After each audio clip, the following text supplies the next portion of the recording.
Hey there. Tonight, we are going into a very old silence. The kind that lives inside museum drawers, under dust, under catalog labels, under the patient weight of clay. In that silence, ancient tablets from Eridu and Uruk seem to whisper a troubling idea. Humanity may not have begun in innocence at all.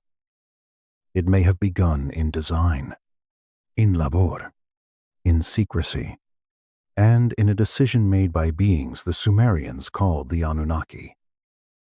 If slow, dark history is your kind of night, please like the video and subscribe. Now let the room settle a little.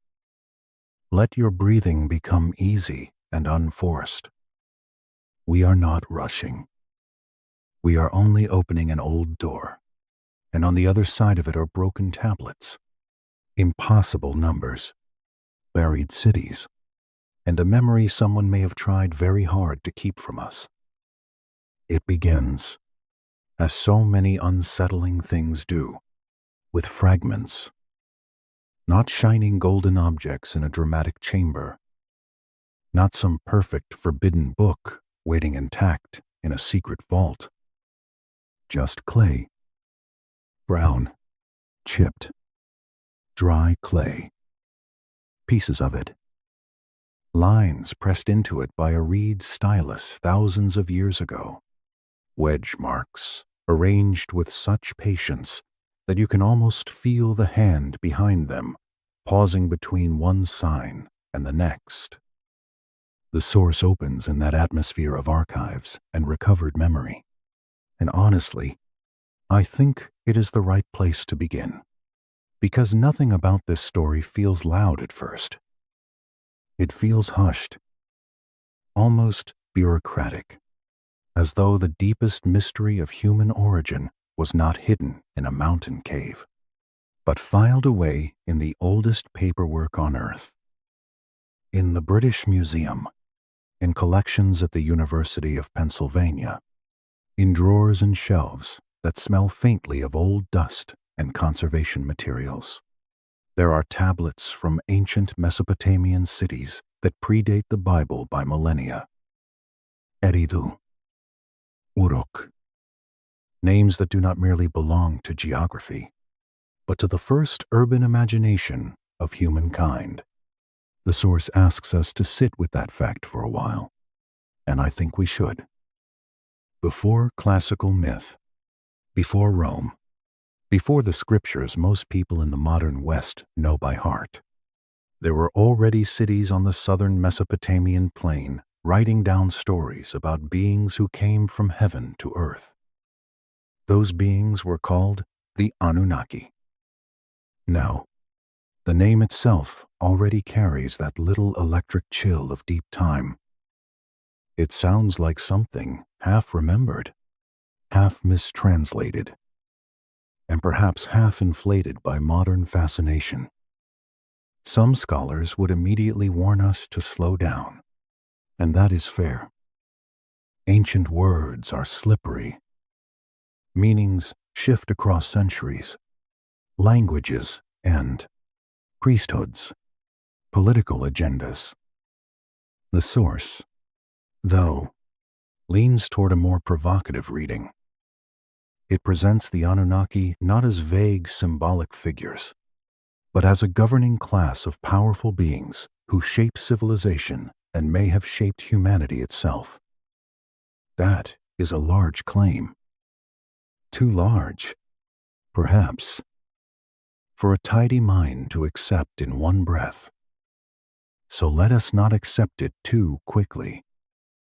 Let us simply walk beside it for a while and see what the tablets seem to say. The earliest records from Eridu, which the Sumerians themselves regarded as the first city, speak of divine beings associated with the foundations of civilization. Agriculture, metallurgy, writing, governance. These are not small gifts. They are not decorative blessings. They are the bones of organized life. If the source is correct in the way it frames these tablets, then the old records do not describe a slow, accidental rise into culture. They describe a transfer, a handing down. The sense is not that humans gradually figured everything out in a charming mist of trial and error. The sense is that something or someone arrived already knowing. I have always found that one of the strangest emotional currents in ancient Mesopotamian material, so much of it feels administrative. The gods do not merely thunder. They assign. They organize. They judge quotas. They distribute roles. They behave less like wild mythic beings and more like upper management in an empire no one fully understands. And that is exactly what the source emphasizes. These tablets, it says, do not read only like poetry or religious metaphor. They contain measurements, timelines, procedures, titles, chains of command. That detail matters because it shifts the mood from myth toward record, not proof. No, we should be careful with that word. But record. The old clay begins sounding less like dream and more like paperwork from a vanished system. You know that feeling when you come across a document that was clearly not written for storytelling, and that is precisely what makes it eerie. A note, a schedule, a technical instruction. It feels more intimate than legend because it was never intended to impress you. That is the sensation the source tries to create with these early tablets. The suggestion is that the truth was preserved not in grand heroic epics alone, but in the dull precision of ancient administration. Then we come to the first truly dark turn in the story. One tablet from Uruk, the source tells us, contains a direct account of Enki mixing clay with the blood of a god to create the first humans. Not as an act of sacred love, not as the generous flowering of divine parenthood, as labor policy. That phrase alone has a chill in it. Humanity, in this account, is not created because the cosmos desired companionship. Humanity is made because the ruling beings had grown tired of work.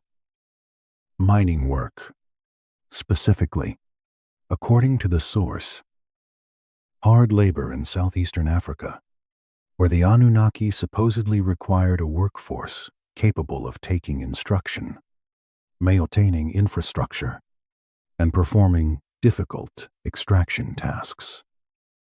The text presents this not as mystical symbolism, but as practical problem-solving.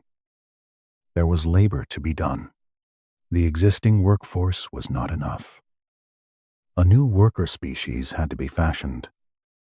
If you sit quietly with that idea, it changes the whole emotional architecture of creation.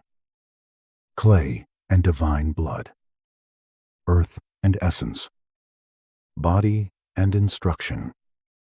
The source insists that this was not framed as allegory in the ancient text, but almost like a procedure. That is what makes it so unsettling.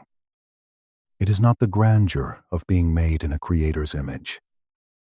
It is the coldness of being made for a job.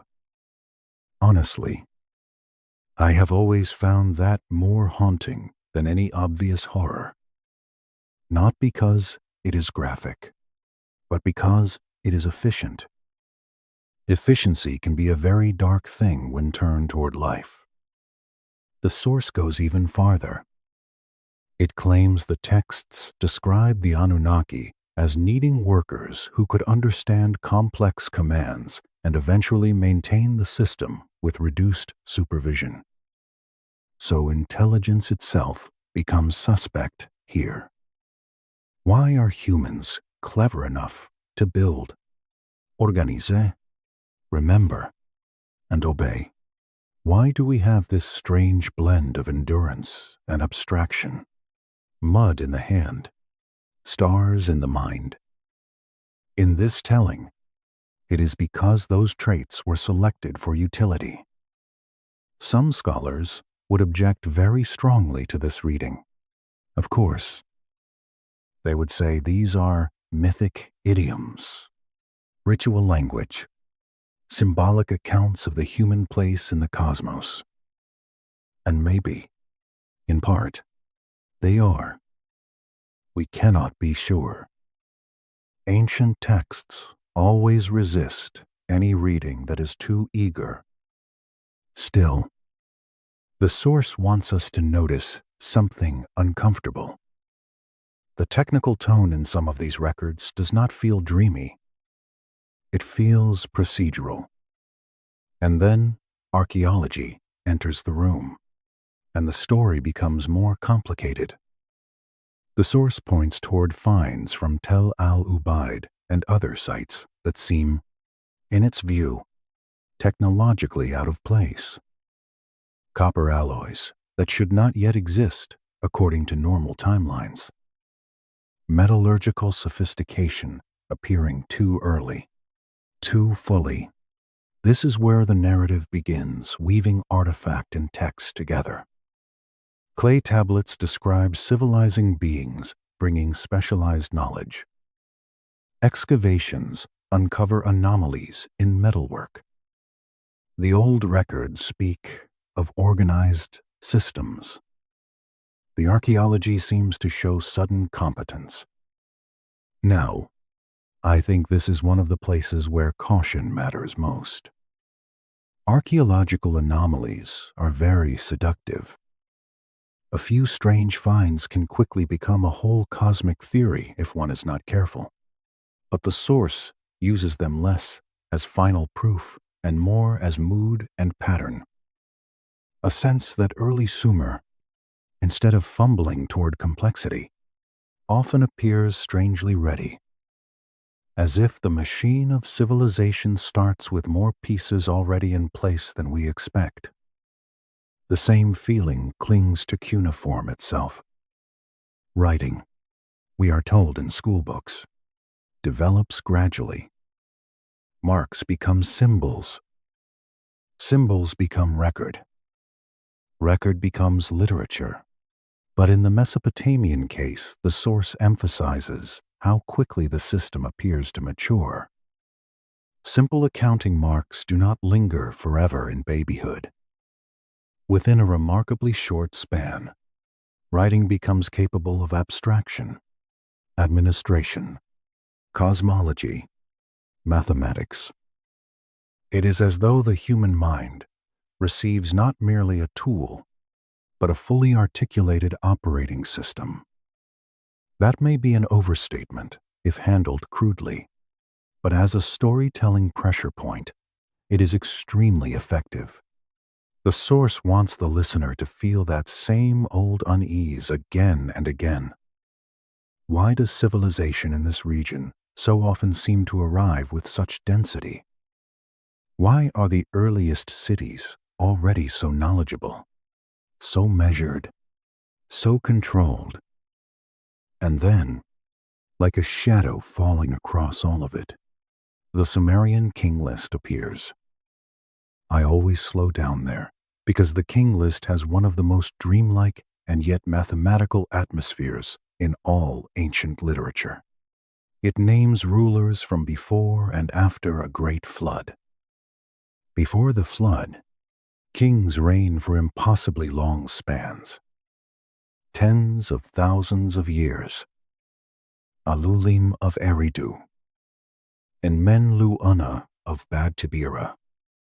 Their numbers are too large for ordinary history, and yet too patterned to feel random. The source insists that these figures follow the base 60 logic of Sumerian mathematics, divisible by 3600. A sar which it links to the orbital period of the mysterious Nibiru in later speculative interpretations. Now, whether that latter leap is justified is a different matter. It is debated, heavily, but the emotional power of the pre-flood rains does not depend entirely on that. What matters is the transition. Before the flood, time itself feels non-human. After the flood, rains shorten. Kings become mortal in duration. History collapses inward towards scales we recognize. The source treats this as evidence that something changed in the governance of the world. Before the flood, divine or semi-divine beings rule directly. After the flood, power retreats, fragments, Hilmeo, hands authority down through diminished lines. Once again, it is that same pattern of withdrawal, concealment, management. And here, in the middle of these long reigns and shrinking numbers, I always feel the true mood of the story. Not wonder alone. Loss. Because if the source is right in spirit, even if not in every detail, then the tablets preserve not just a hidden origin, but a memory of reduction. A time when humans were closer to forbidden knowledge. Then a flood. Then a narrowing. Long reigns become short. Open contact becomes mediated. The great administrative beings retreat behind priesthoods, symbols, edited myths, and broken records. That is why the opening of this story feels so compelling. We are not merely being invited into an ancient fantasy about gods. We are being invited into a much darker possibility. That early civilization remembered more than it was supposed to remember, and that its memories were later blurred, moralized, simplified, or buried. The dusty archives hold that blur in their drawers. Clay from Eridu. Clay from Uruk. Clay carrying the suggestion that humans may have been created as workers. Clay carrying numbers that stretch beyond ordinary dynastic logic. Clay carrying the names of beings who from heaven to earth came.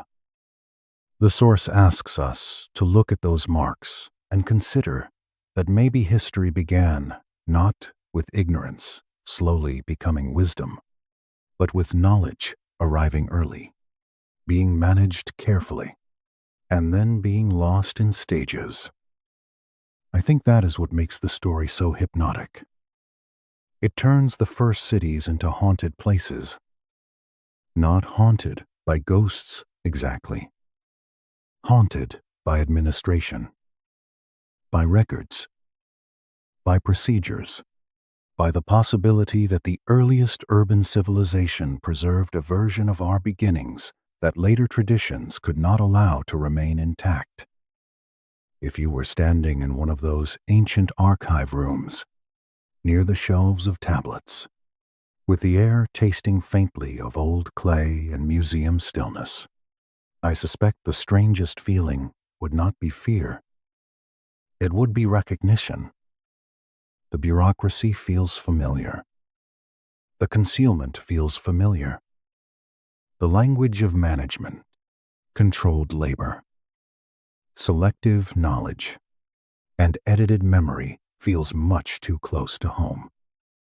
And that is where the story wants to take us next. Deeper into the creation account itself. Deeper into the claim that humans were engineered, not simply born into grace. Deeper into the strange technical descriptions in Atrahasis and the old records of Enki, Ninmah, and the first attempts to shape a worker species out of mud, blood, and calculated need. The old story becomes colder the closer you stand to the moment of creation. I bring at a distance. Clay and divine blood can sound poetic, ancien. Symbolic in that broad, harmless way people like to use when a myth begins making them uncomfortable. But the source does not want comfort from this passage. It wants the listener to notice the practical tone, the labor shortage, the exhausted ruling beings, the need for a workforce, the repeated emphasis that humanity came into being because the existing system required maintenance. That is where the story darkens for me, because necessity has always been one of the least sentimental creators. The source leans most heavily here on texts like Atrahasis and related Mesopotamian traditions. In those accounts, the divine beings themselves are divided by labor. Some command, some govern, some supervise, and some do the actual work. The lower order grows restless. Work in the deep places, the source says. Mining, burden, repetition. There is a corporate quality to the whole thing that is almost funny until it becomes deeply unsettling.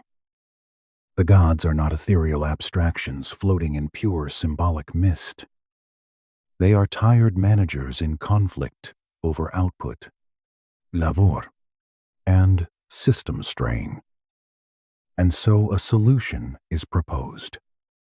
Create a being that can serve. I have always found it strange that so many modern retellings soften this point. Perhaps because a purely spiritual creation feels nicer. Perhaps because people dislike the possibility that the oldest human self-understanding might have contained humiliation at the root of it. But the source insists, again and again, that these texts describe humans as workers first. Workers capable of learning, capable of following complex instructions, capable of sustaining infrastructure once properly trained. You know that feeling when something is explained too efficiently, not cruelly, not even angrily, just efficiently. Somehow that often feels more chilling than open hatred. That is the tone here. Humanity is a solution. The source places Enki at the center of this process. Enki, Lord of the earth, of waters below, of cleverness, of craft, of shaping and planning. Already we are in very different territory from later simplified monotheistic accounts. This is not one solitary creator breathing reality into being from nothing. This is a being associated with earth, matter, procedura, and experimentation. The source also introduces Ninma, the shaper of forms, a figure often softened into something like a mother or midwife in later retellings.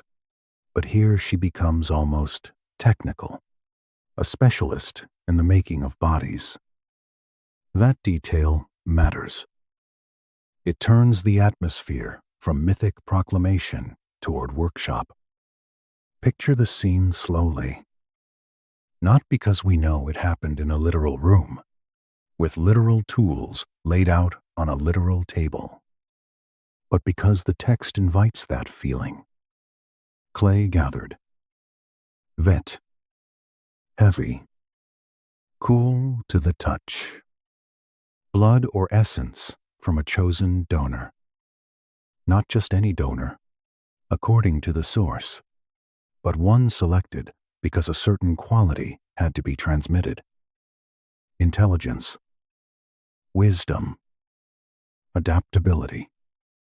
The old account, in this reading, is not only about life entering matter. It is about tree selection. That is where the source starts using the language of genetic engineering. And of course, that is controversial. Very controversial. We should say that plainly. Ancient texts are elastic enough to attract modern metaphors, and sometimes those metaphors run ahead of the evidence. Still, the source is fascinated by how procedural the descriptions seem. Multiple attempts, refinement, failures, design adjustments, specific populations created for testing. The atmosphere feels less like miracle and more like iteration.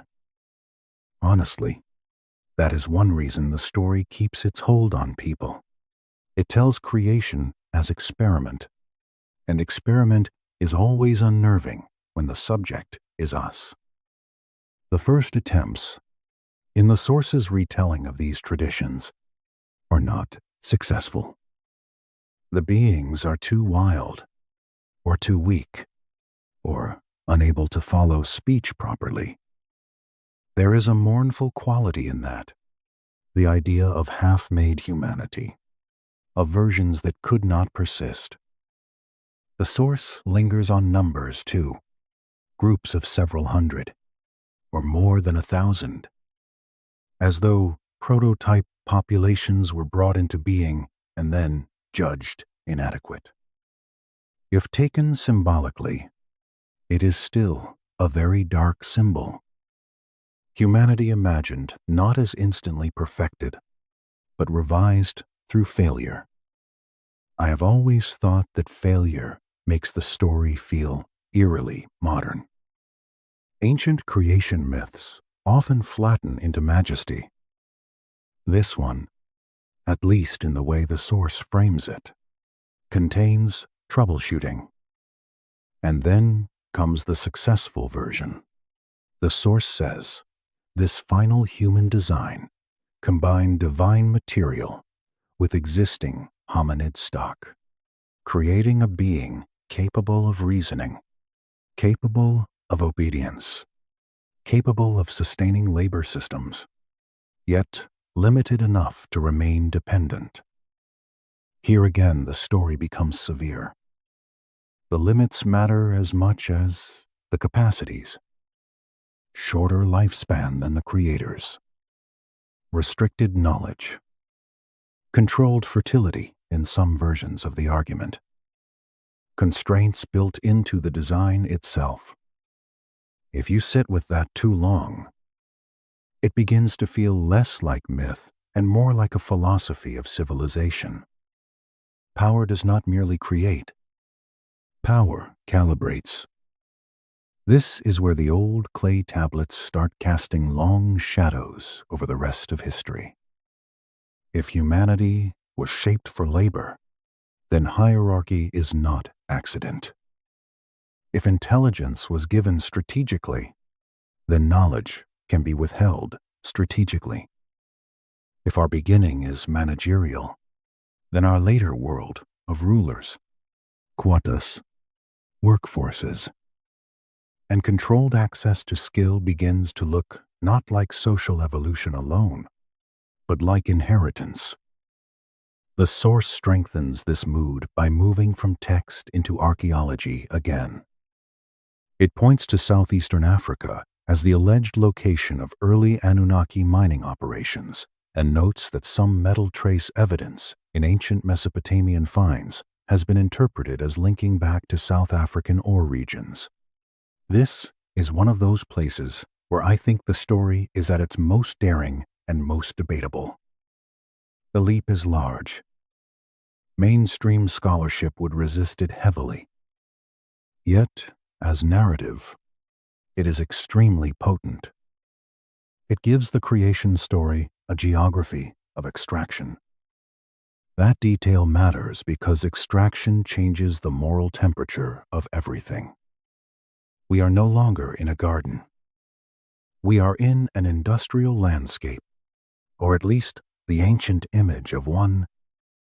Heat, stone, ore, repetition, work that needs bodies, work that creates demand for better bodies. And suddenly, the source's interpretation of human creation as labor design stops feeling like a metaphor floating in the clouds. It feels rooted in material need. The story, then, does something very effective. It places this creation account beside the rapid rise of sophisticated civilization, writing systems, metallurgy, administrative structures, astronomy, and urban planning. The suggestion is that the same beings who created the workers also gave the framework for organized life. That is why early Sumer feels so dense in the source. Humans appear. Cities rise. Writing matures. Technical knowledge seems to arrive in clusters. It is not just that people learn. It is that they learn under supervision. And now the names matter more. Anu, above all. Enlil as command and atmospheric control.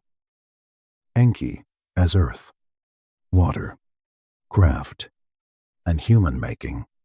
The source paints them not as vague gods in a comfortable mythology textbook, but as members of a hierarchy. A command structure. Titles, jurisdictions, roles. Again, we return to the same uncanny impression. This is religion phrased like management. At the apex, Anu. I like how the source treats him. Distant yet administrative. Not an intimate father figure, not a purely philosophical principle, but the final authority in a larger system. Then beneath him, the split between Enlil and Enki becomes one of the great emotional engines of the story. Enlil is associated with command, order, population control, strict hierarchy. Enki with problem solving, shaping, adaptation, and eventually a dangerous sympathy for the workers. Not necessarily out of kindness at first, and I think the source is right about that. More from practicality. Better trained workers are more useful. Smarter workers can preserve systems with less oversight. That, too, is chilling. Compassion, in this telling, may have entered human history through efficiency. You know that feeling when a system gives someone more freedom not because it loves freedom, but because it gets better results that way. Enki often feels like that in the source. More humane than Enlil, perhaps, but not innocent. Never innocent. The source even points toward differences in archaeological sites associated with these figures. Nippur, linked with Enlil, appears more uniform, more controlled, more stratified. Eridu and southern centers linked with Enki appear more experimental, more varied, more inventive. Now, as with many of the source's claims, one should be careful. Ancient cities are complicated. Associations are layered and often shaped by later theology. Still, as a narrative structure, it is elegant. One branch of rule prefers obedience. Another branch sees the value in teaching. And that teaching will become the next forbidden turn in the story. Because once humans exist, once they are shaped with enough reason to be useful, the real problem begins. How much should they be allowed to know? That question sits quietly behind almost every part of the source. If people were made to work, then knowledge is dangerous when it starts loosening chains. The line between tool and independent mind is very thin. The old records, in the way the source reads them, preserve the memory of that tension. But before we get there, we still need to stay with creation a little longer, because there is a sadness beneath all of this that I do not think should be rushed past. The first human beings in this story are born not into reverence, but into assignment. Their intelligence is valued, but instrumentally. Their bodies are shaped, but for use. Their bloodline carries something divine, yes, but only because the rulers needed durability and comprehension in the beings who would carry the burden. It is a hard story, yet I suspect that is one reason it survives in so many altered forms. Hard stories tend to leave traces even when later generations try to soften them. Clay and blood remain in the memory. The sense that humanity came from Earth and something above Earth remains. The labor remains. The idea of a created worker species, even once moralized and spiritualized, lingers like smoke in a room long after the fire that made it has gone low. The source says later editors stripped away much of the technical language and replaced it with breath, spirit, singular divinity, and moral framing. Perhaps. It is certainly true that later traditions often become more elegant than the rough procedural atmosphere of Mesopotamian myth. But the old edge never vanishes entirely. You can still feel it if you listen carefully. The workshop under the temple, the shaping of forms, the problem of labor, the beings above debating what the beings below should know. That is where the next movement of the story begins to gather its force. Because if humans were created as workers, then the next question is not simply who made us. It is who governed us, who managed knowledge, who limited it, who chose which arts could be shared and which had to remain forbidden. And that takes us straight into the strange bureaucracy of the Anunnaki themselves.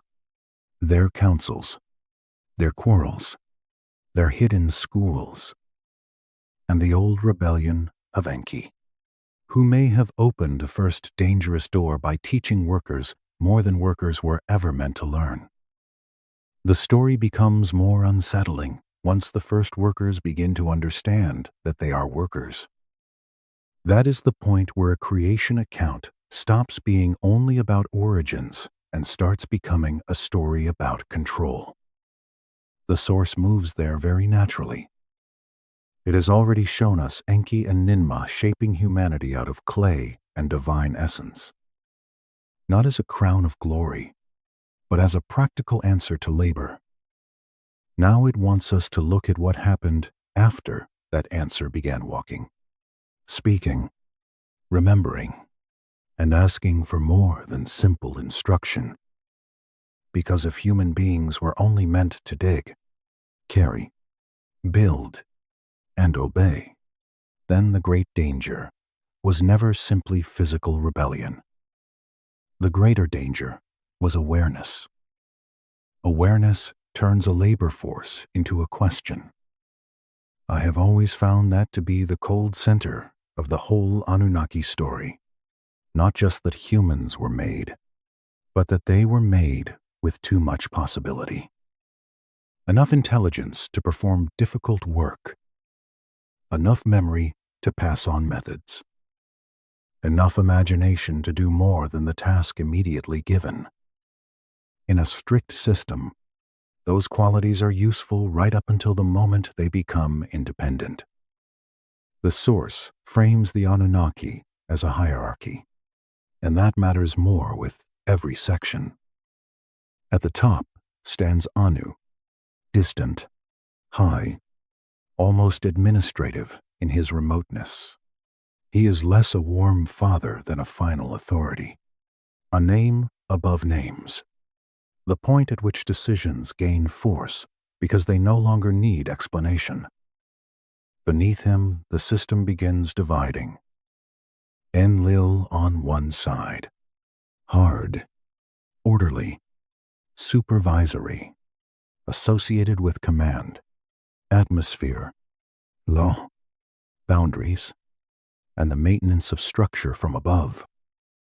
Enki on the other, associated with the deep, with water, with underground knowledge, with shaping, solving, adapting, and, in the source, with the dangerous habit of looking at humanity as something more than a set of useful hands. This division gives the whole tale its pulse. Without it, the story would be simple domination. With it, the story becomes internal conflict. One ruling faction wants control to remain clean, vertical, and limited. Another sees the practical value, and perhaps eventually the moral gravity, of teaching. The source is strongest when it holds both sides in tension. Enki is not painted as a simple saint. That would make the myth flatter than it is. He is cunning, political, often secretive, sometimes motivated by efficiency as much as sympathy. But compared to Enlil, he becomes the great loosener of chains. You know that feeling when a system creates just enough intelligence to function well, then becomes alarmed when that intelligence begins connecting the dots. That is this entire section of the story. The source suggests that the earliest human populations were not left to wander upward on their own. They were managed, organized near work zones, taught specific functions, restricted in what they could access. That detail is crucial because it makes the world feel planned. We are no longer in a dreamy mythic landscape where gods occasionally visit shepherds in poetic disguise. We are in a controlled environment, a place where knowledge may be distributed deliberately, almost like rations. And yet, knowledge does begin to leak. The first signs of that leakage appear in the old tradition as the arrival of practical arts. Agricultura, metalwork, water systems, measurement, building, healing, observation of the heavens. The source does not treat these as slow, happy discoveries made by trial and error over a long, innocent dawn of civilization. It treats them as transfers, uneven transfers, perhaps partial, perhaps hidden, but transfers all the same. Someone knows more. Someone gives more. Someone decides that workers capable of basic service may become more useful or more dangerous once they understand the system they live inside. This is where the story starts smelling less like religion and more like secrecy. Picture a temple complex in one of the first cities. Eridu, perhaps. Reed marshes outside. Mud brick rooms cooling after sunset. The smell of bitumen, damp clay, lamp oil, and river breath. Scribes working by low flame. Priests crossing courtyards in measured silence. Somewhere below the public rooms. Perhaps only in imagination. Perhaps in the source more literally. There are chambers where knowledge is kept differently. Not the broad ceremonial language for everyone.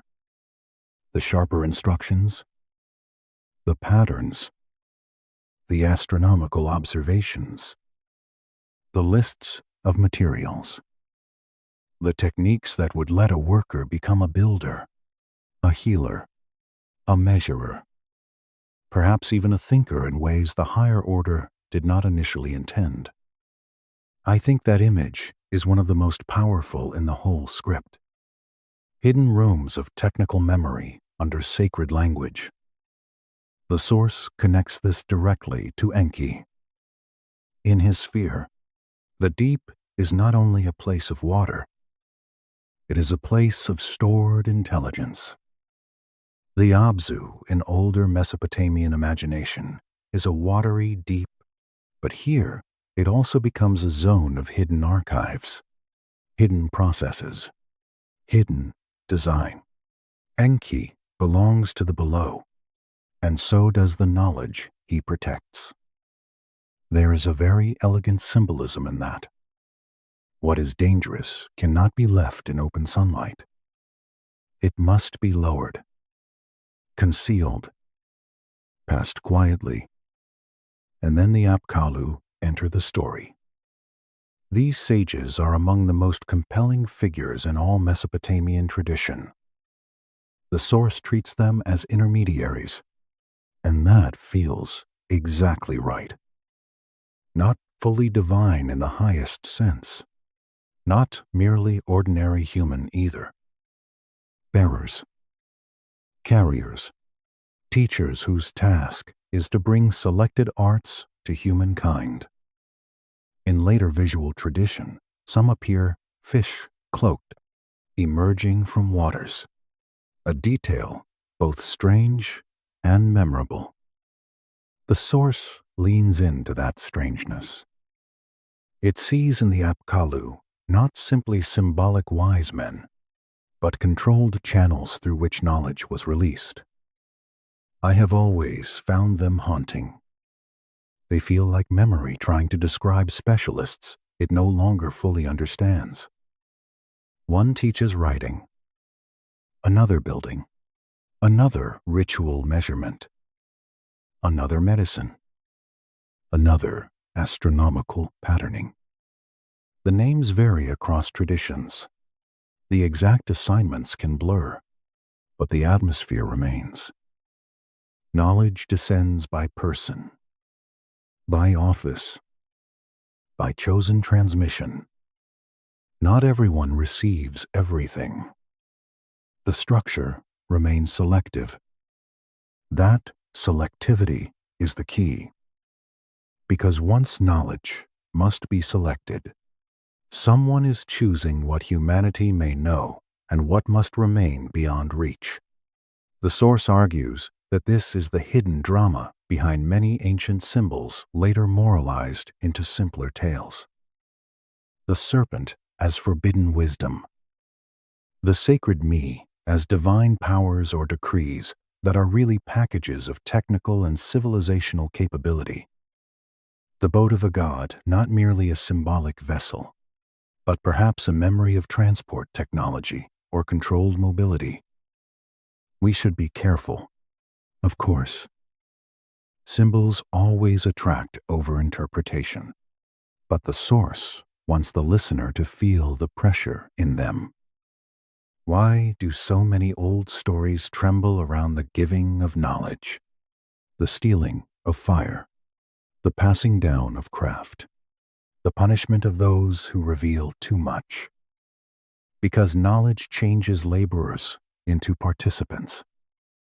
And that, according to the source, is what Enlil cannot tolerate for long. The tension between Enlil and Enki deepens here into something like a cosmic labor dispute crossed with a family quarrel. Enlil wants order, hierarchy, limits, distance. Humanity should remain useful, pious, obedient, and manageable. Enki keeps bending that boundary, sometimes subtly, sometimes in outright disobedience. He advises, he warns, he reveals, he opens one door too many. The source even hints that much of what later traditions describe as rebellion, forbidden wisdom, or divine anger may be a refracted memory of this internal split. One faction preserving control, another leaking skill. Honestly, that is one of the most believable parts of the whole speculative structure. Not the exact literal details, perhaps. Those remain debated and often impossible to prove. But the pattern itself. Large systems fracture over how much the lower order should be allowed to know. That is as old as writing, perhaps older. The source also suggests that geography mirrors this split. Sites associated with Enlil feel more rigid, more hierarchical, more aligned with central command. Sites associated with Enki feel more inventive, more varied, more experimental. Again, one should keep a soft grip on certainty. Archaeology is rarely so neat. Yet as a narrative line it is compelling. It gives the listener two Mesopotamias layered over the same landscape. One above, commanding. One below, teaching. If you were standing in a quiet chamber by lamplight, tablet in hand, hearing a scribe explain the relation between star movement and calendar reckoning, or how metal must be heated and mixed, or how water channels should be cut to feed fields, would you know whether you were being educated or recruited? Would you know whether you were receiving a gift or being made more useful to a system still above you? That ambiguity is everywhere in the source, and I think it is one of its deepest strengths. Nothing is pure. Not Enki's sympathy, not Enlil's severity, not the knowledge itself. A more knowledgeable worker is freer in one sense, more deeply integrated into the machine in another. A writing system preserves memory, but it also creates administration. Astronomy opens wonder, but it also enables taxation, calendars, and agricultural control. Metallurgy makes tools, but also weapons. Civilization is never simple in these old stories, because civilization itself is not simple. The source keeps pushing this forward until the temple world begins feeling like a carefully managed lid over something restless underneath. Above, public ritual. The gods honored. The order affirmed. Below, or behind, a more technical current. Measurements. Healing formulas. Star tables. Craft instructions. The first signs that humanity may carry within it more than a labor design. More than obedience. Perhaps even the potential to become a rival kind of knower. And that is where the hidden schools come into focus.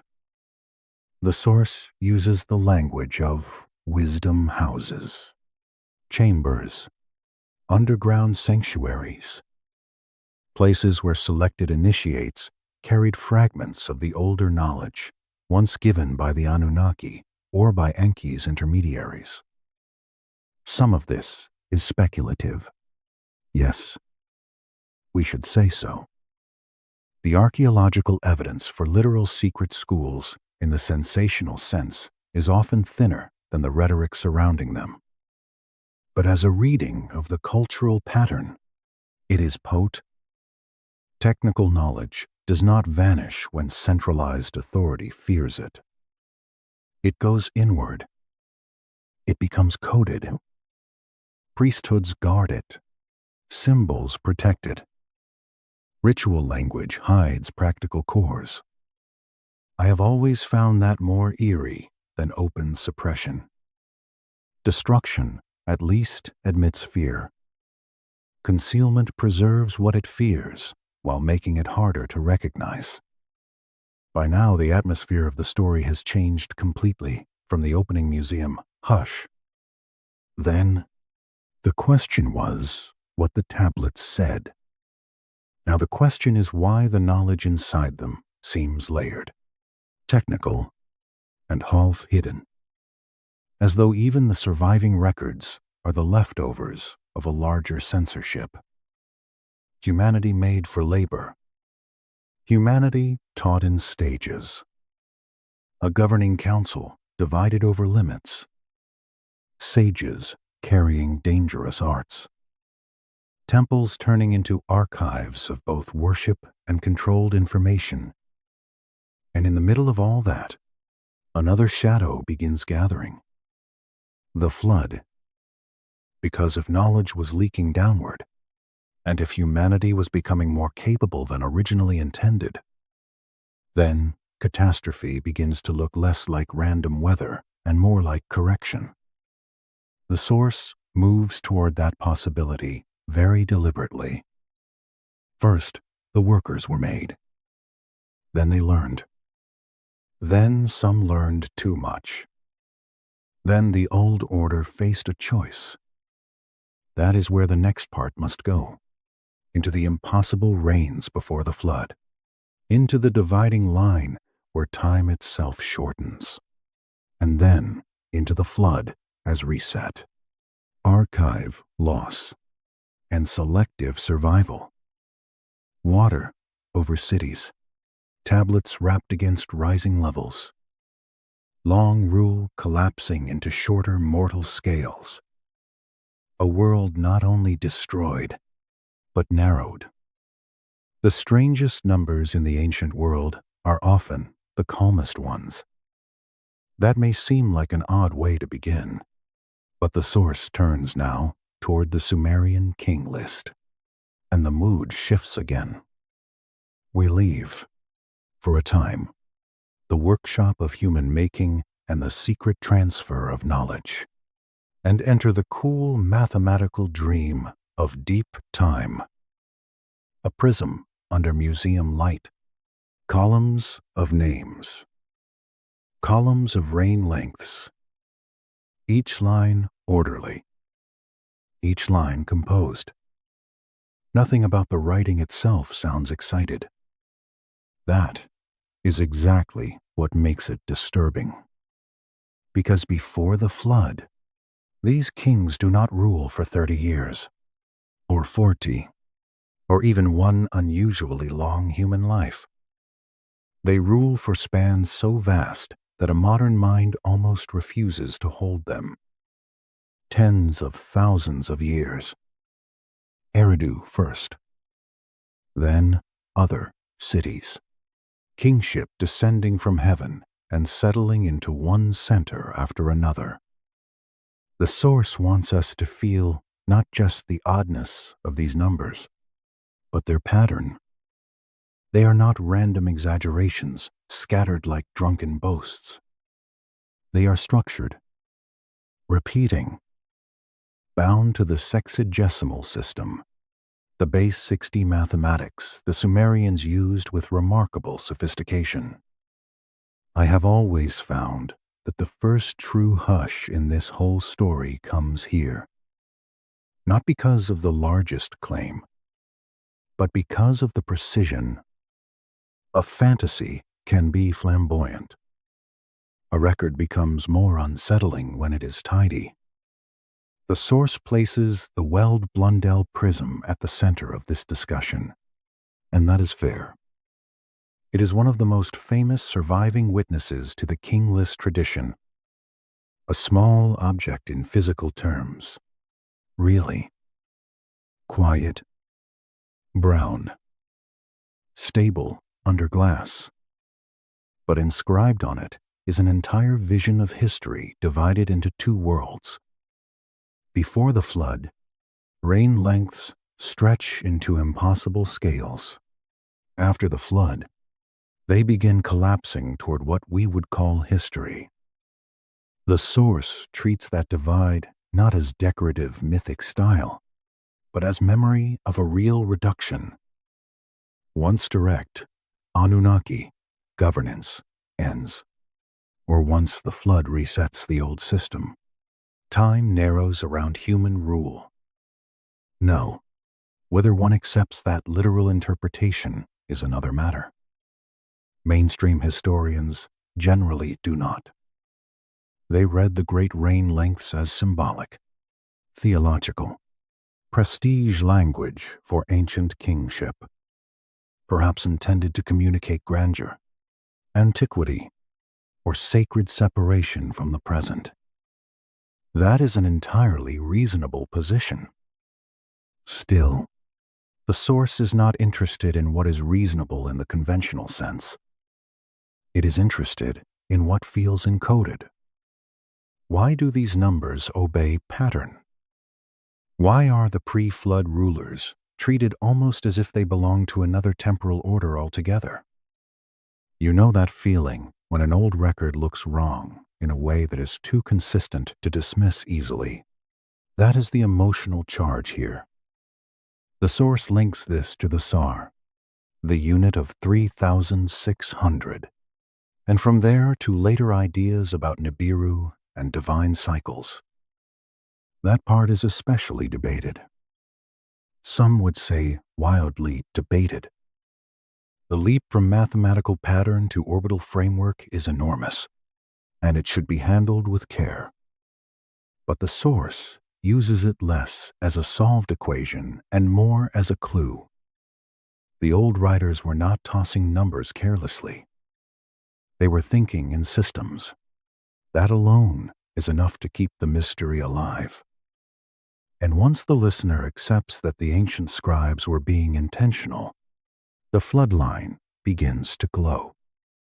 Because the flood is not only a disaster in these old records, it is a hin. Before it, the world is stretched, semi-divina, administratively long. After it, history grows shorter, rougher, more recognizably human. The source is right to linger there. Floods in ancient literature are common enough, but the way Mesopotamian tradition uses the flood as a dividing blade through chronology is especially striking. It does not merely drown cities. It cuts time in half. The story then deepens this into geology. Flood layers have been found at sites like Shurapak and elsewhere in southern Mesopotamia, though not always in one simple, universal way. Here again, caution is necessary. Local flooding, regional catastrophe, and mythic amplification can coexist. Archaeology does not hand us a neat global verdict.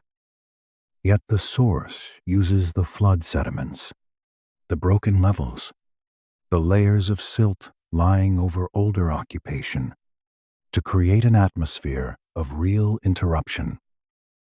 Something did happen. Water did erase continuity in places. Archives were lost. Settlements were buried or abandoned. The old world was not simply imagined away. That material fact gives enormous emotional force to the textual one. Now imagine the last days before such a flood, as the source wants us to. Not biblical spectacle with instant moral clarity, but administrative panic. Measurements, warnings, instructions, a vessel to be made, stores to be gathered, seed, animals, tablets perhaps. The source leans toward the idea that these flood accounts read like preservation protocols. Ziusodra, Atrahasis, Utnapishtim in later versions. A chosen survivor not because he is merely pious, but because continuity must be managed. A reset is coming, and some pieces must remain. I think that is one of the darkest ideas in the whole script. Not a flood that happens and someone gets lucky. A flood anticipated within the ruling structure, and only selected knowledge, bloodlines, materials, or lives carried through. If you were standing in one of those low cities near the river plain, with mud brick walls cooling at dusk, and you heard the first whispered warnings in an inner chamber, what would the city above you look like? Ordinary, probably. Reed roofs, courtyards, storage jars, children, animals. Yet beneath the ordinary surface, the old order may already have known that most of it was marked for erasure. The source is very effective when it lets that possibility breathe. Then the waters rise. Not all at once, perhaps. Not in a single theatrical wave, but steadily, heavily. The sound changing first. More water than there should be. Water in places that should stay dry. The river becoming too broad, too forceful, too committed. The smell of mud and broken reeds. The collapse of lower walls. The terrible democracy of floodwater entering rich and poor space alike. The source does not need graphic description to make this frightening. Water is frightening enough when it becomes system-wide. And when the flood passes, the old scale is gone. This is where the king list and the catastrophe meet. After the flood, kingship descends again, but the numbers shrink. Reigns contract. Cities still matter. Dynasties still rise. But the impossible deep time of the first era is over. The source treats that as evidence of withdrawal. The direct rulers are gone or more distant. Humanity remains, carrying fragments. Civilization begins again, but on a shorter tether. I have always found that the true sadness of the flood story lies there. Not only in death, but in narrowing. A world of greater knowledge reduced to remnants. Long memories broken. Open contact becoming hidden administration. The source then uses that narrowing to explain post-flood regression. Why does so much appear lost? Why do technologies seem to flare, vanish, reappear in fragments? Why do later priesthoods speak in symbols where older records seemed more technical? Why does the serpent become a keeper of forbidden wisdom in later cultural memory? Why do sacred objects become mysterious containers of power rather than open tools? The answer, in the source's framework, is that the flood was not only physical destruction, it was information collapse, whether accidental, deliberate, or some combination of both. Honestly, that idea chills me more than the rising water itself. A drowned library is worse than a drowned wall if what was inside it taught people who they were. The source even suggests the flood may not have been purely natural. Weather control, deliberate reset, population management. This is where it becomes most speculative and where intellectual caution is most needed. Yet even if one resists the stronger claims, the structural effect remains impressive. The flood in these traditions does not behave like random background weather. It behaves like a decision point, a line in the file. Before, after. That bureaucratic quality is what makes the Mesopotamian flood so haunting. It is cosmic, yes, but it is also procedural. Save this. Lose that. Continue with reduced scale. Preserve enough to restart. Limit the next phase. And that leads directly into the world after the waters. Humanity survives, but not in innocence. The New Age inherits fragments. Some knowledge remains in temples, some in families, some in wandering sages, some hidden under ritual, some locked behind priestly roles. The open world of the first rulers, if it ever existed, as the source imagines, is gone.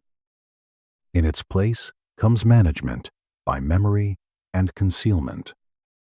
The gods are more distant, their intermediaries more important, their gifts more controlled. That is why the source keeps returning to underground chambers, wisdom houses, hidden schools, and protected archives. Once the flood has broken continuity, every surviving fragment becomes precious. A star table, a medical procedure, a metalworking ratio, a geometry of sacred building, a bloodline that remembers an older instruction. Post-flood civilization, in this telling, is a civilization of leftovers, brilliant leftovers, but leftovers still. I think that is one reason the story is so strangely moving. It suggests that history begins for us after a loss we barely understand. The flood also changes the moral atmosphere of power. Before it, the Anunnaki, or the ruling beings behind the old order, seem directly entangled with the world. After it, they become more selective, more distant, more concealed. This is where Enki's role grows even more dangerous and more important. If knowledge is now restricted, then the one who keeps leaking it becomes not merely a helper, but a dissenter against the new limits. That prepares the ground for the mystery schools, the hidden teachings, the sages, the serpent wisdom, and the long tradition of dangerous knowledge passing under official history rather than through it. The source wants that connection felt very clearly. First creation, then controlled labor, then selective teaching, then flood, then concealment. The line is not random. It is the backbone of the whole argument. Humanity was made. Humanity learned. Humanity was cut back. Humanity remembered in fragments. And so, by the end of this movement, the clay tablets begin to feel even more precious than they did in the museum drawers at the beginning. They are not just ancient records now. They are survivors. Little fired pieces of memory that cross the narrowing of time. They still carry impossible reigns, flood boundaries, and names of kings from a world the source insists was not entirely ours. The next part of the story must therefore go below the public surface once again, into the post-flood world of councils, priesthoods, mystery schools, and secret teachers, into the hidden transfer of mathematics, metallurgy, medicina, and celestial knowledge, into the places where civilization's brightest fragments were preserved, not openly, but quietly, under symbols, initiation, and the old protective cover of religion. The flood is where the old world stops pretending it will continue unchanged. Up to this point, the story has given us creation, lavor, hierarchy, and the dangerous transfer of knowledge. But the flood changes the temperature of everything. Before it, the strange old numbers of the king lists still breathe.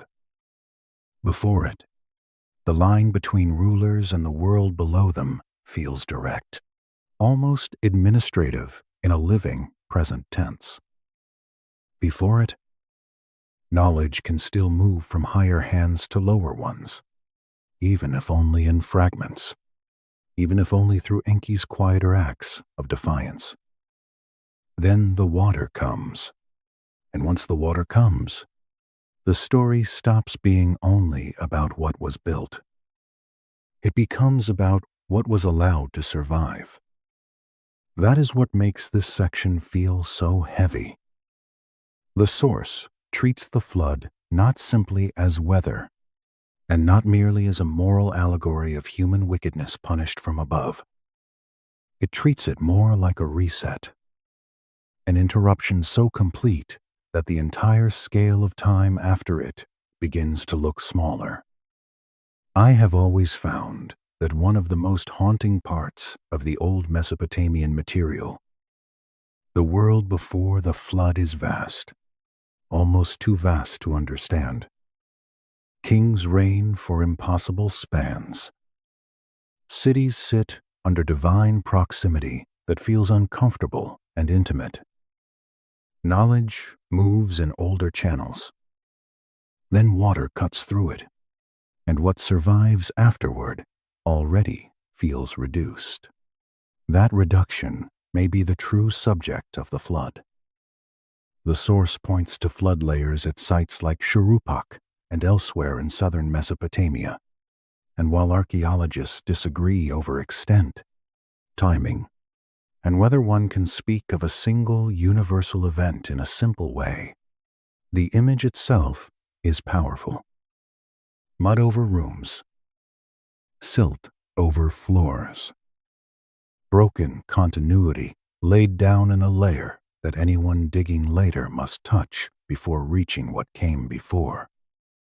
I love, or perhaps fear, that kind of evidence more than arguments.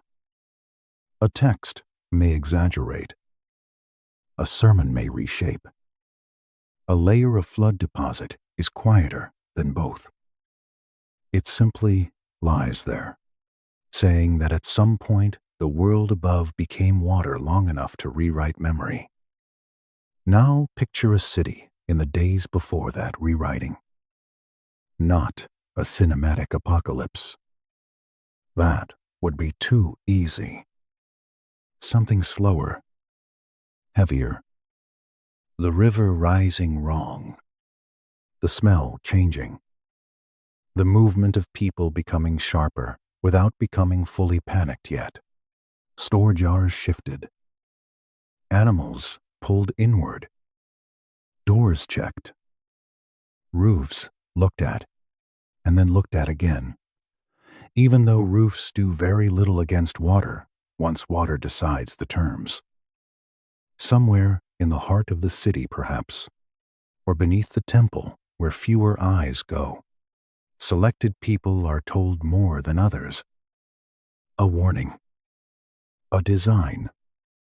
A set of measurements. A list of what must be preserved. The source is very effective when it imagines the flood as managed knowledge rather than spontaneous terror. That is where the old boat stories begin feeling technical. Ziusudra, Atrahasis, Utnapishtim in the later Akkadian memory. The chosen man is warned. The vessel is described. Dimensions matter. Sealing matters. Storage matters. The source leans hard into the idea that these are preservation protocols disguised as sacred narrative. Whether one agrees completely is another question. Still, the atmosphere is undeniably procedural. Build this. Seal that. Bring these living things. Carry those stores. Shut the vessel.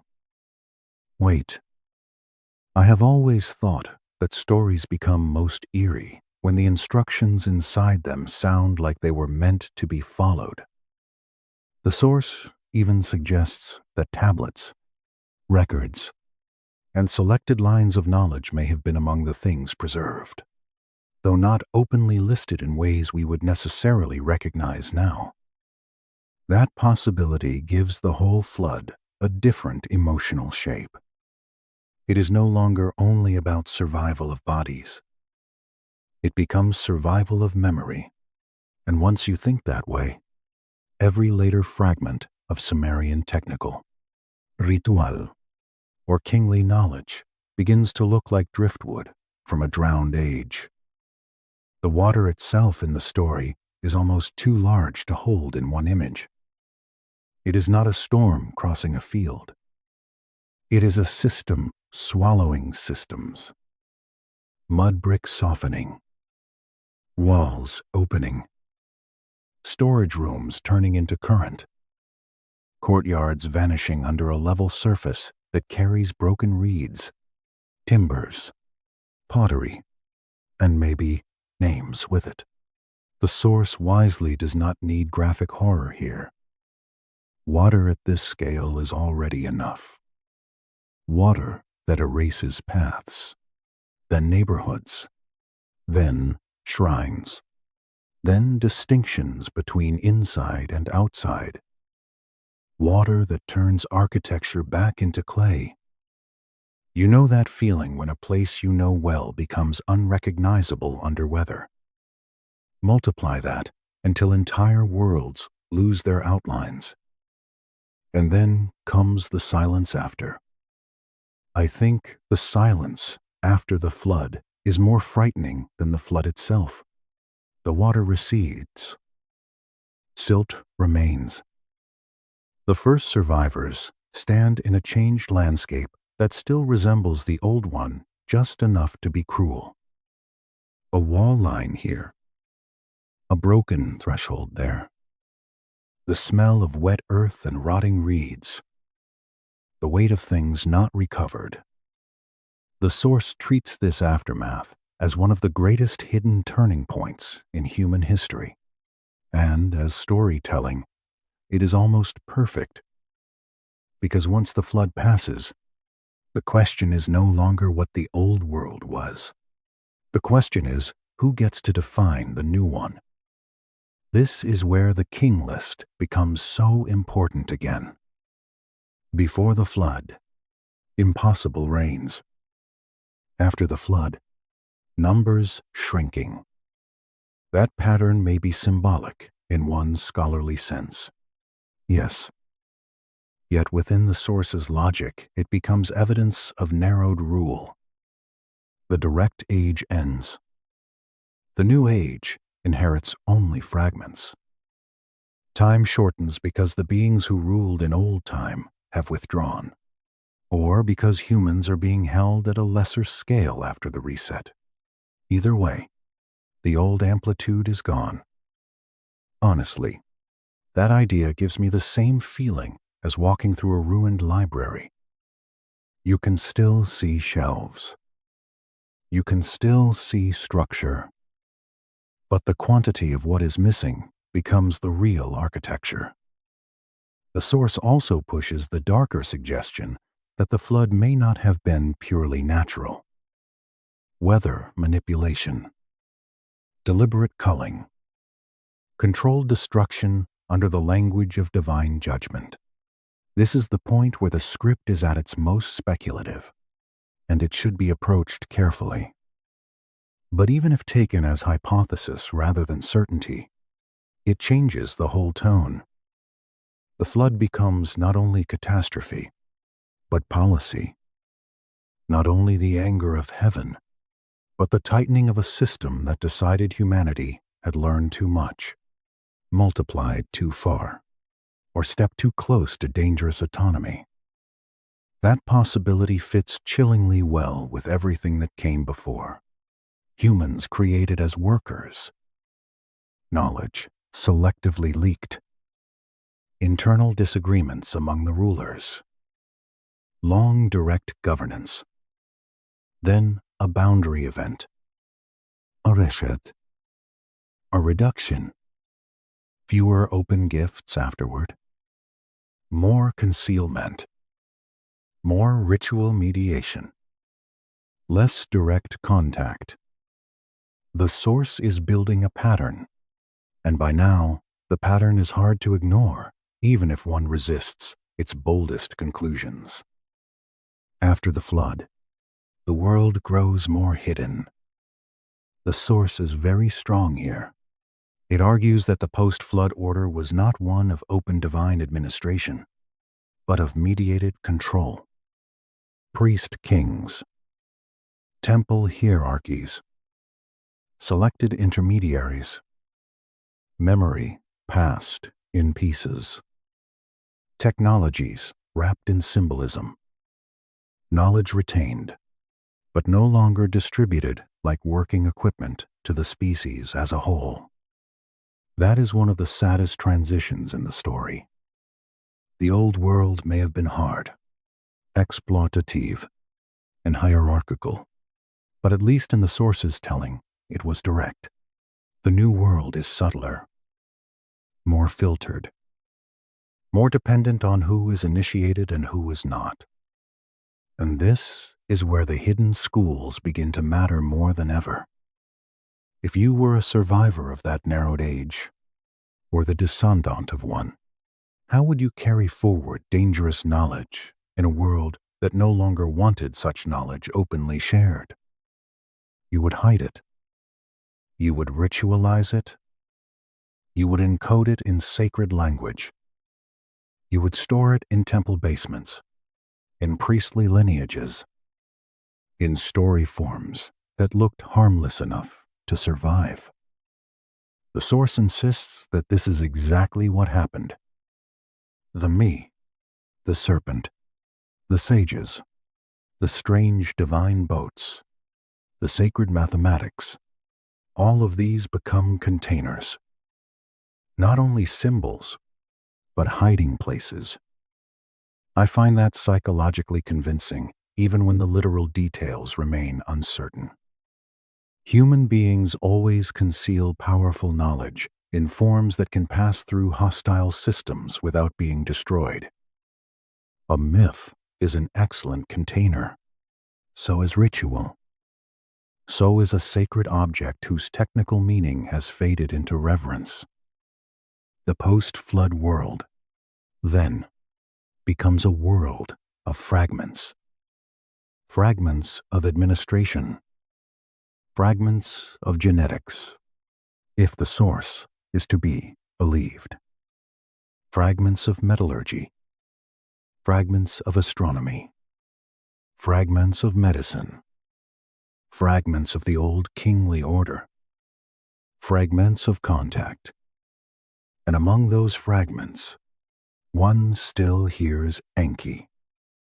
Not always by name, perhaps, but in the recurring theme of hidden instruction, the wise being who teaches, the forbidden advisor, the water-linked giver of arts, the one who does not wholly obey the new limits.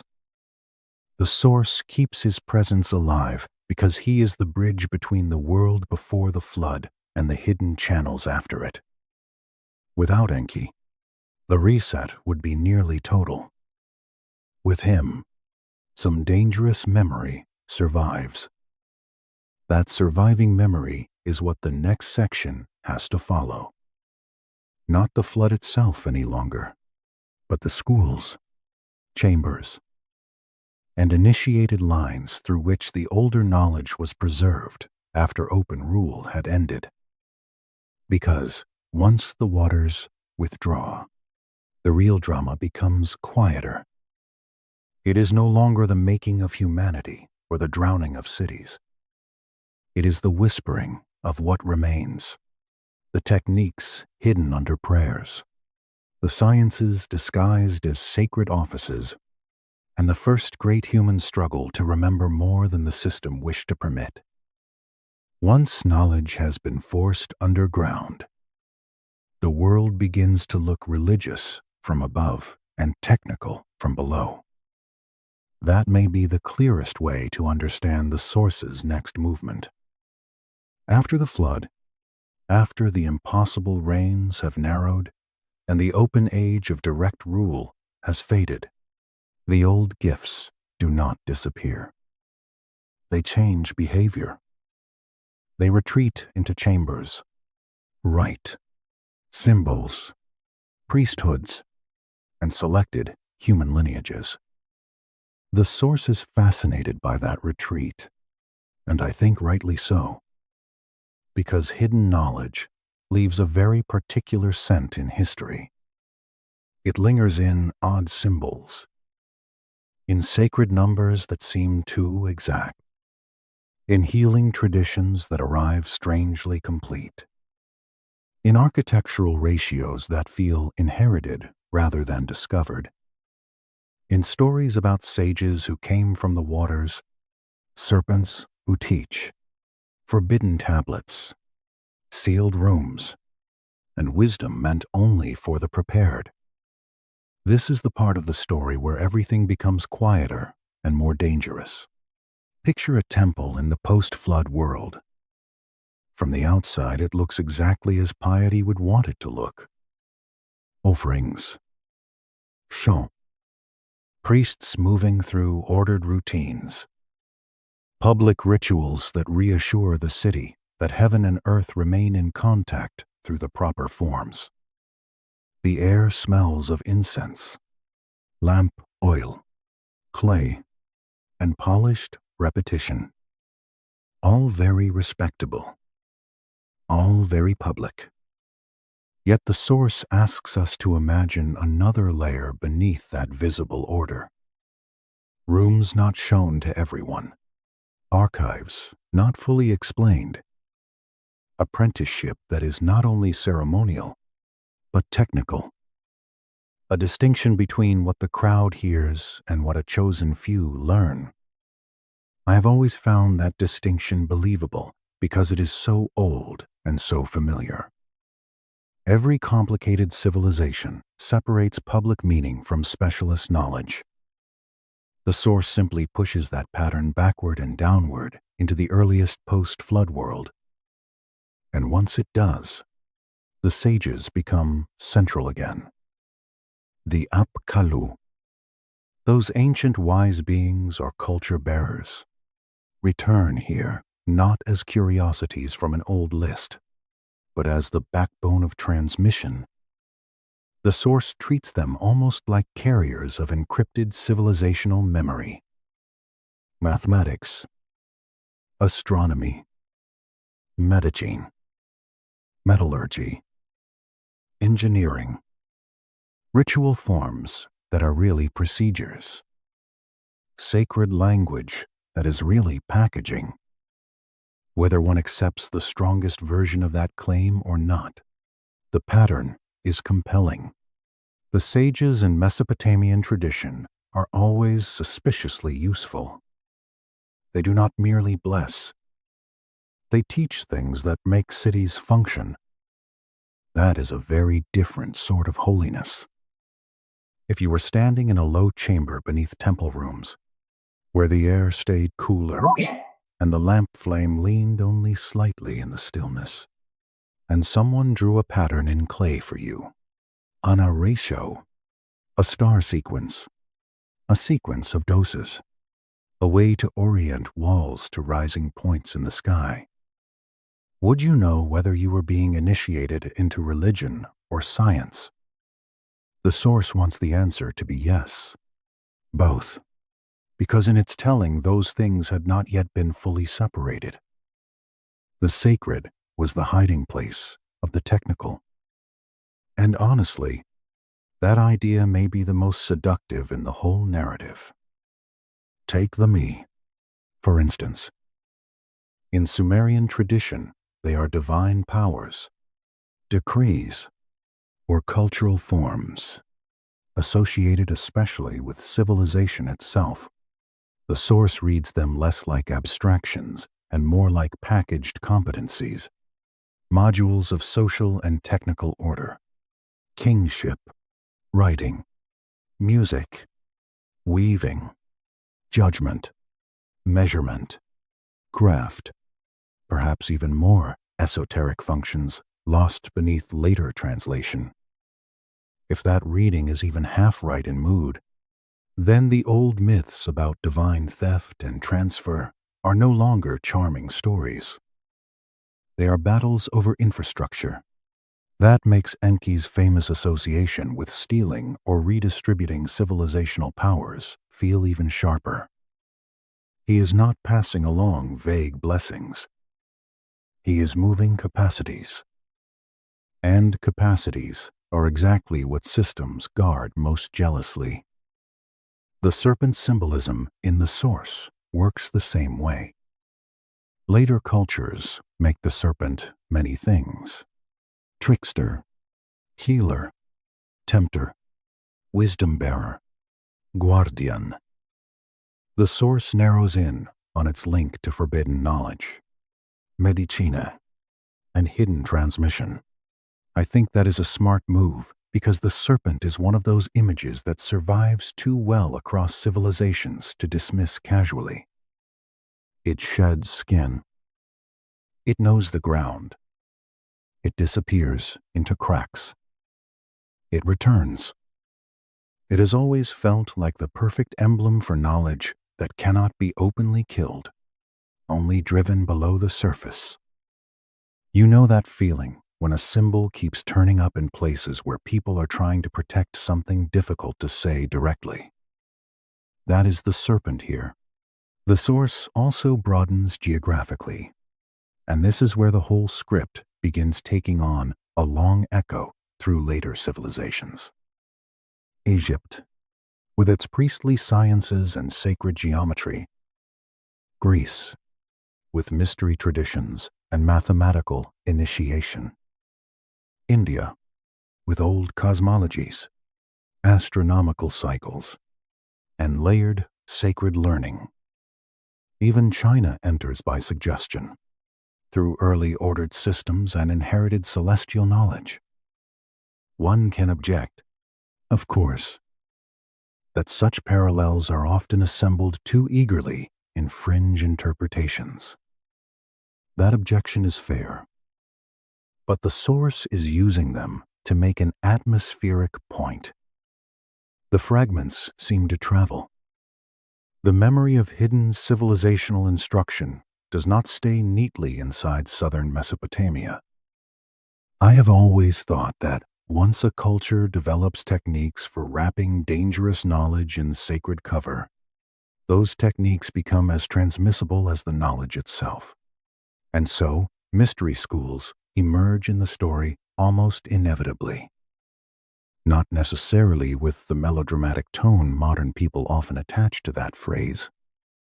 No caped figures whispering under perfect moonlight for the sake of effect. Something more practical. Chosen instruction. Layered access. Stages of learning. Geometry first, perhaps. Then cosmology. Then medicine. Then ritual forms that are no longer only ritual, but memory devices. The source imagines this post-flood world as one in which the brightest fragments of an older system survive in exactly that way, through initiation rather than publication. That changes how we see priesthoods. The public priest may chant for rain, blessing, or legitimacy.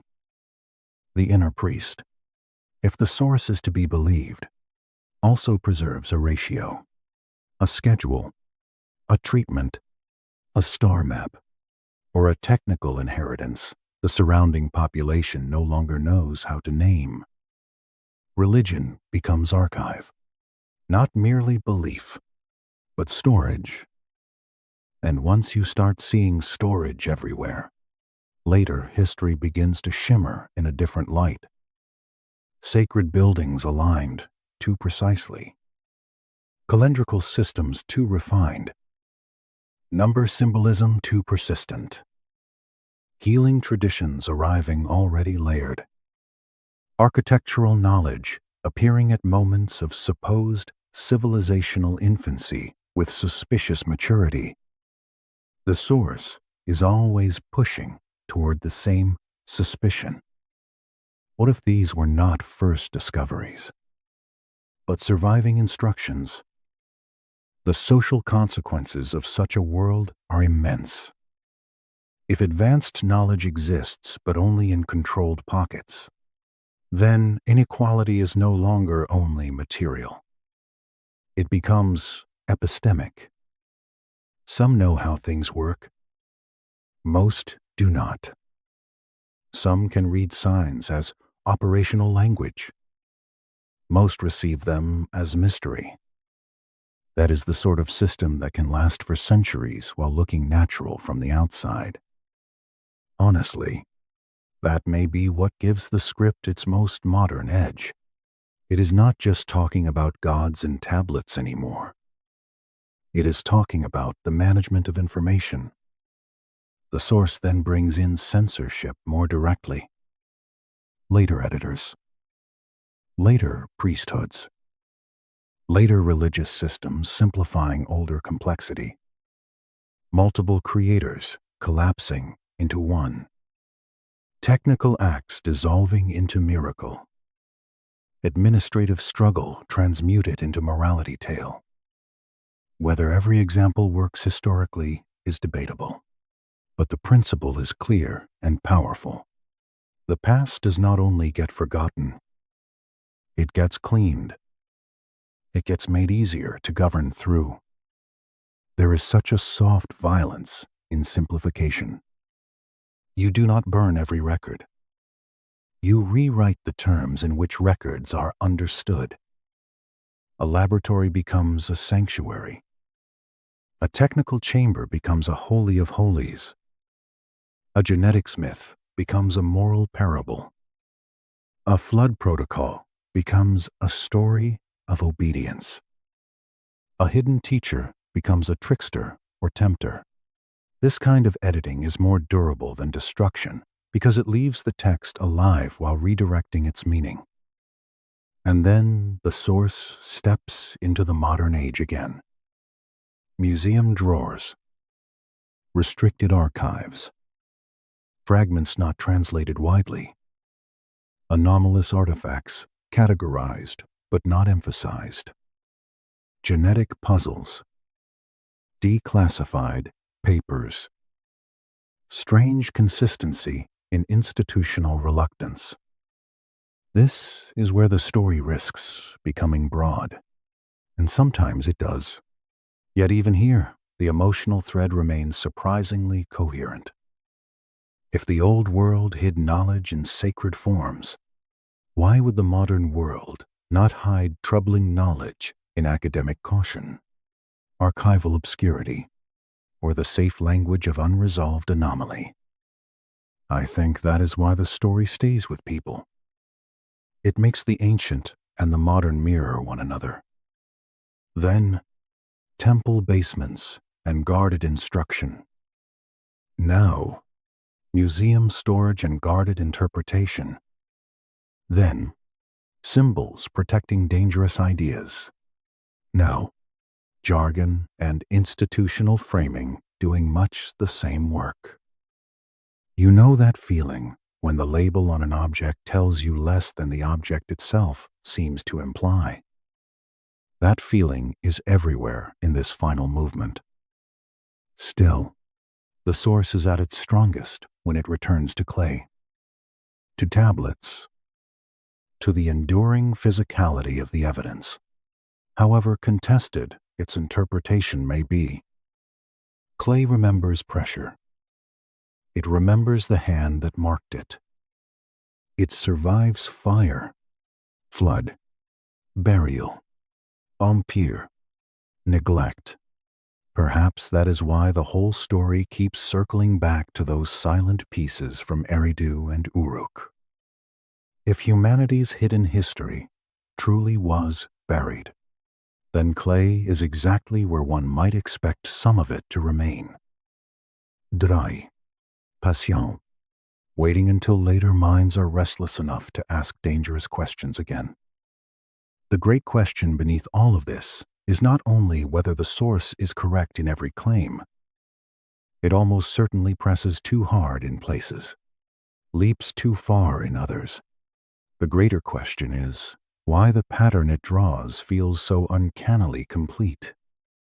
Created workers, controlled knowledge, a divided ruling hierarchy, a reset by flood, hidden schools, traveling fragments, priestly storage, later simplification, modern rediscovery amid institutional discomfort.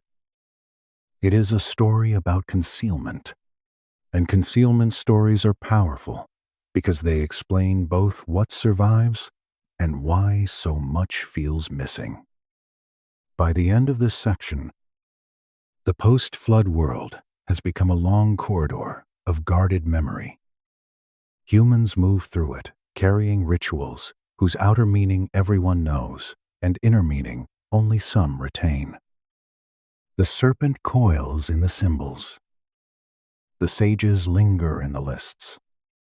Geometry hides in sanctity. Medicine hides in temple practice. Astronomy hides in worship calendars. The old world is gone, but not entirely. It remains in distributed pieces, dangerous enough that each generation passes only what it dares. That is where the final stretch of the story naturally leads. Toward the broad spread of these fragments into later civilizations, toward the possibility that much of ancient advanced knowledge survived under new names, and toward the unsettling modern possibility that even now we are not dealing with lost truth, only with truth still wrapped in the protective layers built around it long ago. By the time the hidden teachings move out of the first cities, the story stops feeling local. That is the strange turn waiting for us here. Up to now, we have been close to Sumer, close to clay, close to the old southern cities where the tablets were pressed and dried and stored. We have listened to the language of labor, flood, secrecy, and controlled instruction. We have watched knowledge slip from open administration into guarded priesthoods and hidden rooms. But once that happens, once knowledge learns how to hide, it also learns how to travel. The source leans into that movement with real confidence. It suggests that what survived after the flood did not remain trapped in one archive or one temple precinct. It spread in fragments, in systems, in symbols, in techniques that could be carried without carrying the full confession of where they came from. I have always found that one of the most believable emotional patterns in the whole script. People rarely preserve dangerous knowledge by transporting it openly. They preserve it by dividing it, renaming it, ritualizing it, and passing it through hands that do not all need the same explanation. That makes the post-flood world feel like a network of half-remembered brilliance. Imagine a priestly chamber in Egypt, centuries later. Stone instead of mud brick. Cooler walls. Different gods painted above the eyeline. Different language. Different clothing. Different incense. And yet, beneath the obvious surface changes, the source would like us to notice familiar structures. Sacred geometry. Celestial timing. Ritual purity linked to practical knowledge. Restricted access to inner rooms. Specialist transmission. Mathematics attached to temple space. The old pattern appears to have changed costume, but not bonds. Now, of course, this is where mainstream historians would ask for restraint, and they would not be wrong to do so. Parallel structures do not automatically prove a single hidden parent system. Civilizations can solve hard problems in similar ways. Priests in different lands can discover that secrecy. Sequence and symbolic packaging are excellent tools for preserving authority. That caution matters. Still, the source is not only arguing direct proof, it is asking us to feel recurrence. Why do so many ancient cultures preserve the same unease around forbidden wisdom, selected instruction, star lore, and power guarded by initiation? You know that feeling when a pattern becomes too familiar to dismiss, even if each individual example still admits debate. That is the mood here. The source follows that pattern into Greece as well, where mystery, traditions, and mathematically charged philosophy begin to shimmer in a different light. Numbers no longer feel only abstract. They feel inherited.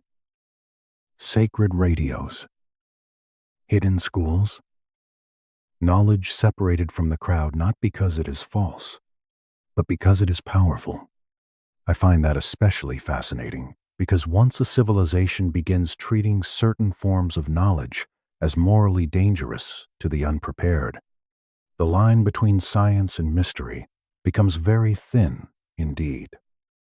And then there is India, where cosmic cycles, astronomical measure, ritual transmission, and layered sacred learning all gather into a system of astonishing intellectual depth. The source again suggests not simple borrowing, but continuity of preserved fragments, refracted through new language and new mythic settings. It sees a world in which the old post-flood inheritance scattered outward and entered later civilizations as sacred sciences, rather than as plain technical manuals. That phrase matters. Sacred sciences. It feels like exactly the kind of form forbidden knowledge would choose if it wanted to survive long enough to outlast political collapse. I have always thought knowledge hides best when it agrees to be worshipped. The source even stretches this line toward China, toward later esoteric movements, toward alchemical and astronomical traditions that may look locally born and yet, in its reading, preserve faint pieces of a much older distributed inheritance. This is where the story becomes wide, perhaps wider than certainty likes, but also where it becomes emotionally persuasive. Because the old Mesopotamian fear was never only that knowledge would be lost, it was that knowledge would be remembered incompletely. Fragments would survive, but not their original context. Techniques would endure, but under different gods. Symbols would remain alive, but the language needed to decode them fully would no longer accompany them. That, to me, is one of the saddest possibilities in the entire tale. Not destruction. Fragmentation. The source also keeps returning to sacred numbers. And I think that is because numbers are one of the hardest things for censorship to erase completely. Story can be moralized. Names can be changed. Gods can be merged, split, demoted, or promoted. But numerical systems, architectural ratios, astronomical cycles, those have a stubborn quality. They continue behaving as they behave. A base 60 inheritance does not stop being base 60 because theology has grown more polite. A temple aligned to a certain rising point does not stop caring about the sky because later priests explain the alignment differently. This is where the whole script becomes very calm and very sharp at the same time. It invites the listener to imagine ancient knowledge, not as a single lost machine hidden under sand, but as a dispersed architecture of precision. In rituals, in calendars, in radios, in medical traditions, in metallurgical habits, in myths that carry technical residue like old smoke in fabric. And once you imagine that, modern history begins to look almost embarrassed. Because modern institutions are comfortable cataloging religions, kings, vars, and pottery types, they are less comfortable with stories that suggest ancient texts may preserve memories of engineered humanity, hidden instruction, or long traditions of managed forgetting. The source leans into that discomfort through museums, archives, and official caution. Again, some of this may be overstated when taken as accusation. Institutions are often conservative simply because scholarship has to be slow. But there is still an eerie truth in the image. Clay tablets sit in drawers. Fragments wait decades for full translation. Odd objects are labeled, stored, compared, and politely isolated from larger conclusions. Museum hush has its own kind of censorship, not always malicious, sometimes procedural, sometimes almost tender. Still, whoosh is whoosh. If you were standing in one of those back rooms now, under modern white light instead of old oil flame, you would see something almost absurdly modest. Tray after tray of broken pieces. Inventory numbers. Foam supports. Notes in pencil. Nothing visually dramatic enough to justify the scale of the claims bound up in them. And yet, taken together, they preserve one of the oldest unsettling possibilities in the human record. That our beginning was designed. That our knowledge was managed. That our memory was cut, thinned, rerouted, and stored in disguised forms. Honestly, I think that is why the story keeps its hold. It does not really need a giant revelation scene. The clay is revelation enough. And then the source brings us back, softly but insistently, to the serpent, the teacher, the hidden chamber, the initiated line. Those motifs keep reappearing because they are the emotional fingerprints of the same deeper structure. Knowledge is powerful. Power rations knowledge. Someone always leaks more than is allowed. That leaked knowledge gets coded into symbol and sacred story. Later ages inherit the symbol and argue over whether it was always only symbolic. The result is not pure concealment and not pure preservation, but a middle state. A haunted archive of civilization. That is the post-flood world at its darkest and most soothing. Dark because something vital may have been hidden on purpose. Soothing because the fragments still remain. The system, if it was a system, did not erase itself completely. The clay endured. The numbers endured. The stories endured. The need to teach endured. Even rebellion endured, hidden in the figure of the one who gives too much away. By the time we reach the modern age, that is what the source wants the listener to feel above all else. Not certainty, perhaps, but pressure. A pressure of converging fragments. Ancient records that read too technically. Impossible pre-flood timescales. Flood reset traditions. Culture heroes who look suspiciously like knowledge carriers. Priestly concealment. Symbolic packaging. Institutional caution. The whole pattern lying there like a buried wall line visible only from the right angle. And once you have seen that wall line, You cannot quite unsee it. That is why the final movement of the story has to return fully to the present. To the modern archaeologist, the modern geneticist, the modern translator, the modern museum, and to the last uneasy question that sits at the bottom of all this old clay, not only what the Anunnaki were, but why the memory of them seems to survive specifically in places where civilization remembers being made, managed, reduced, and taught to forget. In the end, the deepest fear in the story is not that the Anunnaki were powerful.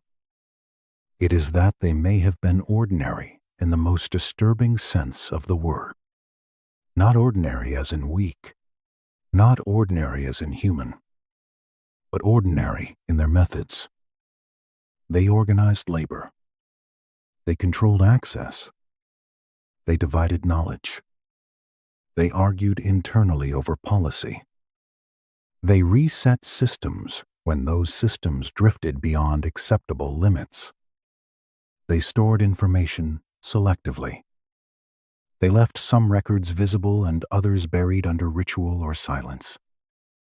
If the source is right even in outline, then the Anunnaki do not frighten because they are too strange. They frighten because their logic feels familiar.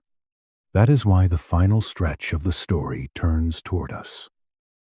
The museums, the archives, the laboratories, the cautious papers, the unresolved anomalies, all of it begins to look less like an epilogue and more like the latest layer of the same old structure. Clay tablets are translated, but rarely embraced in their most unsettling implications. Genetic evidence advances, but always inside institutions trained to prefer gradual and safe explanations. Ancient symbols are discussed, but usually as religion rather than as possible containers of lost technical memory. The source sees in this not simply academic slowness, but a continuation of concealment. That is a serious claim, and one that should be handled carefully. Still, the atmosphere it creates is powerful. We live in a world that stores its dangerous questions behind careful labels, too. I have always found that one of the most elegant parts of the script, it refuses to make the ancient world strange and the modern world clear. Instead, it lets them mirror one another. Then, temple vaults and initiated scribes.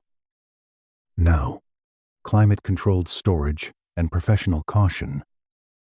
Then, sacred symbols protecting restricted knowledge. Now, specialized language and institutional framing doing something oddly similar. You know that feeling when the official explanation is not exactly false, but somehow too small for the thing in front of it. That feeling runs through this entire ending. The source brings in archaeology again, and wisely so.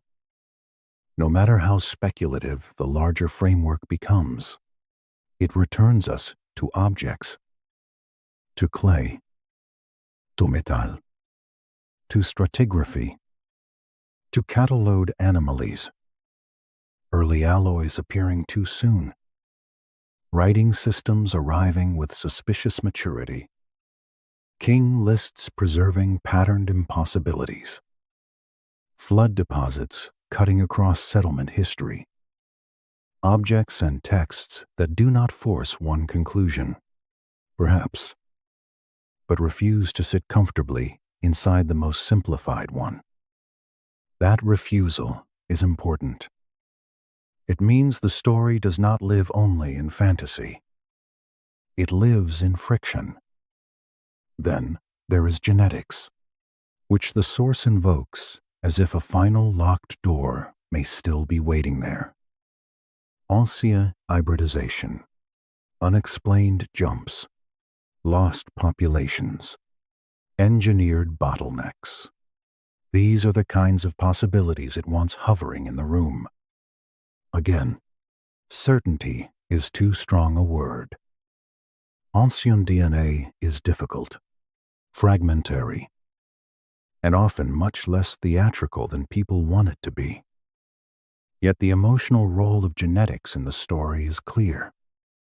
If humanity was shaped, not merely formed, then somewhere in the body itself, there may still be residue of intervention. That is a chilling thought to rest with by the fire. Not because it proves anything tonight. It does not. But because it turns the body into another archive. Clay tablets outside us. Blood memory within. The source also returns, one final time, to the great split in ancient memory. One tradition says humanity rose slowly, discovering agriculture, writing, metallurgy, and organized life through time and effort.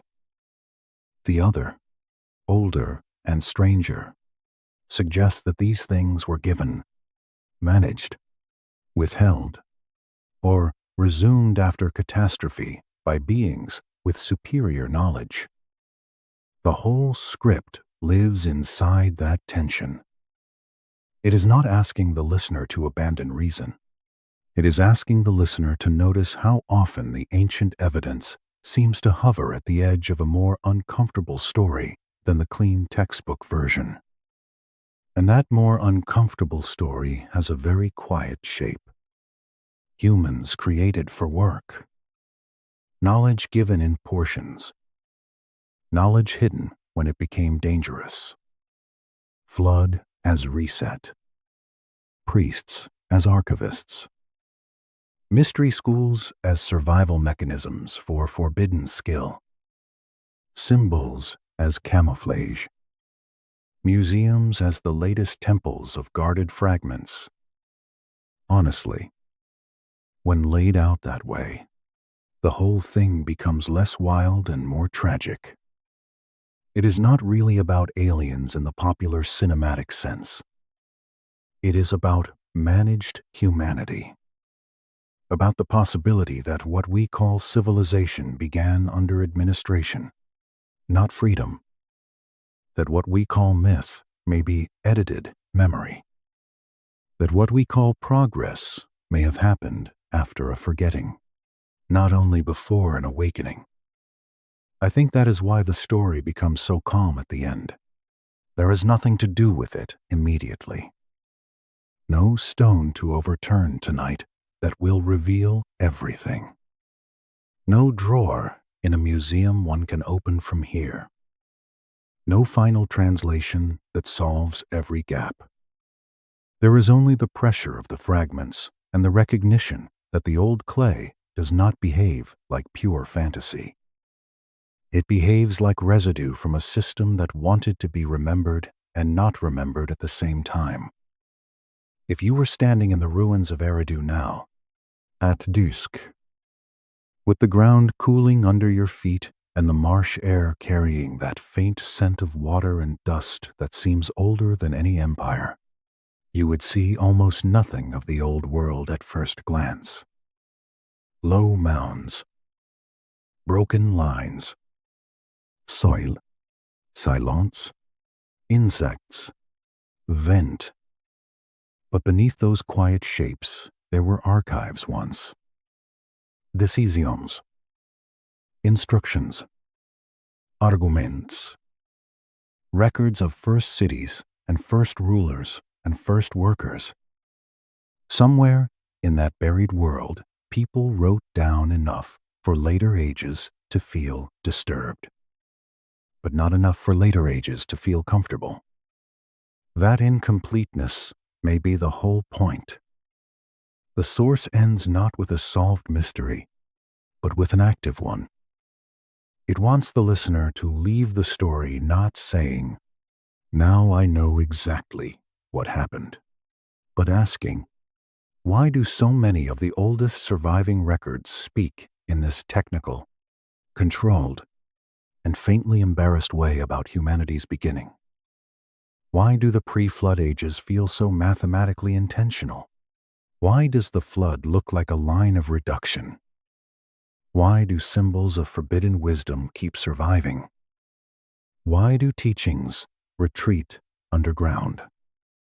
Why does civilization so often remember its greatest gifts as stolen, hidden, rationed, or smuggled from above? That is the question that lingers longer than any single claim. And perhaps that is also the most human part of all this. We are a species obsessed with the possibility that we have forgotten something crucial about ourselves. Lost a teacher, lost a skill, lost a memory of the world before narrowing. The Anunnaki story, whether literal, in full, partly encoded, or profoundly distorted by later ages, touches that nerve perfectly. It says that our earliest ancestors may have known more than we do about who made us and why, and that the distance between us and them is measured not only in time, but in suppression. I have always found that deeply sad and oddly peaceful. Sad because it implies loss on an unimaginable scale. Peaceful because even loss leaves traces.